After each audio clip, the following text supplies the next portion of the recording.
Hi everyone, it's week 2. Welcome to the week 2 intro video that will give you an overview of what's going to happen in our class, Global Business Skills, for week 2 of this semester. I'm glad that you're taking the time to listen to the videos. I think it's good to have this interaction and also for you just to get a sense of what the week will be about and hear from me. If you haven't already, please reach out to me and send me an email or a note with any questions you have so far about the class. We have a big class this semester with lots of students, and I would love to get to know you a little bit better by having you reach out to me and let me know what you're understanding and what you need help with. That would be really great. So let's talk about what's going to happen this week in week 2. We're here, the topic is global business and globalization.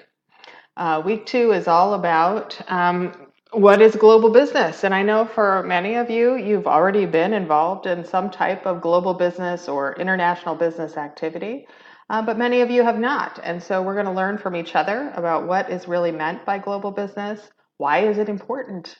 The world is becoming smaller and smaller. There's so many personal connections that make this world operate the way that it does.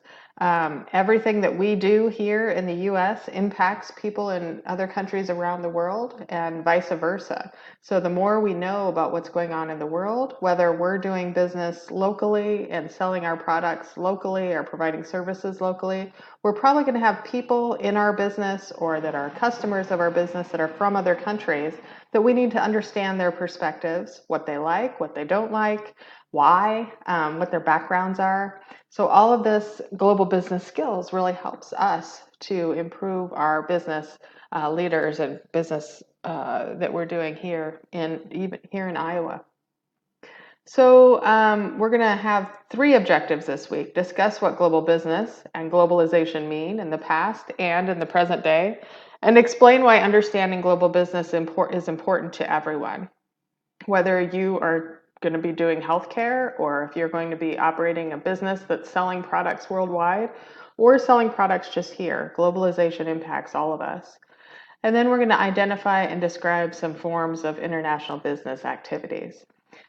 So here's the video. Let's go back and check what our activities are going to be for this week. So first one is some reading. Each week you'll likely have some reading to do, and in this week I have included an international business textbook by Griffin and Putzday that provides kind of an overview of international business, and you'll get a little bit of background, some of the terminology and vocabulary that you're going to need to understand what we're doing in the class. Also, keep in mind that some of the content from this reading could appear in the quizzes in week 2 and or week 3. So it's really important to read that and to be able to refer back to it if there's questions that are related to that reading. And then there's a little PowerPoint here that just gives you some basic concepts about globalization that I think will be helpful for you. So start out with the reading. The second thing then in the week activities is there will be 2 graded discussions. The first one is about your textbook. It comes another reading from your textbook, which is this textbook, Working Globe Smart. So I hope you've all been able to get the textbook. It's very important that you refer to the textbook in the discussion forums, also in the assignments, and in the final project. So the textbooks are critical to you understanding the concepts here. And the Globe Smart textbook is great because it's all about people skills for doing business across borders. I like this important quote that I've put in the assignment here. The single greatest cause of difficulties in global business transactions is not a lack of technical expertise or hard work or even good intentions. It's really a lack of people skills for relating successfully with counterparts from other countries and cultures. So that's why in this class, Global Business Skills, we're going to spend a lot of time developing those skills, practicing those skills. You're going to have opportunities to interview people from other countries and write about other countries from those perspectives and see videos that are people from other countries talking about things. So you really get those people skills from this class.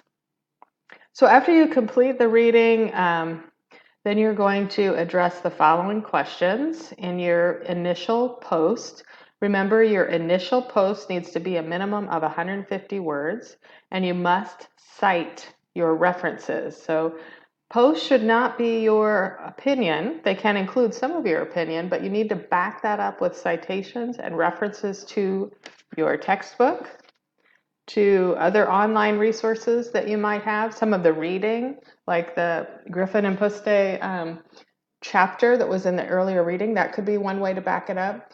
Use your resources, show that you've done the reading, and that will help in the grading of your post for the discussion board. You'll see that in the rubric. The rubric is really helpful to understand what's expected in those posts.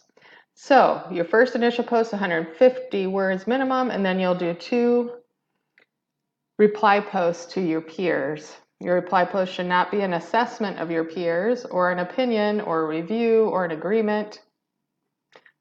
Reread the guidelines and rubric for posts found in the Start Here section of the course, or email me if you have questions, okay? Really important you understand the purpose of the discussion forums. It might be different in some other classes that you have had, but in these discussion forums for global business skills, the most important thing is citing your references, adding information to the post, okay? Then the second discussion forum, similar setup with the 150 word initial post, 2 reply posts, all of that I just mentioned. That's the same format for this one, graded discussion globalization videos. These videos will probably take you about an hour to watch, and then you're going to post your answers to these questions here based on what you see in the video. And again, you should be citing the video in your post to show that you watched it, and so that we can have a discussion about those videos between you and your classmates. Last activity for the week then is the quiz. The quiz will be your first quiz, so just refer back to the syllabus for guidelines, but you can take quizzes up to 2 times. So the questions are very simple if you have watched the videos, if you have done the reading. You should have no problem with it. So if you run into any issues, let me know. But the quiz is basically just referencing what we've just talked about here. Great, so I hope you have fun learning about globalization and discussing about globalization and sharing your experiences with globalization with the rest of us this week. That's the whole idea. So enjoy the week, and I'll be talking to you soon.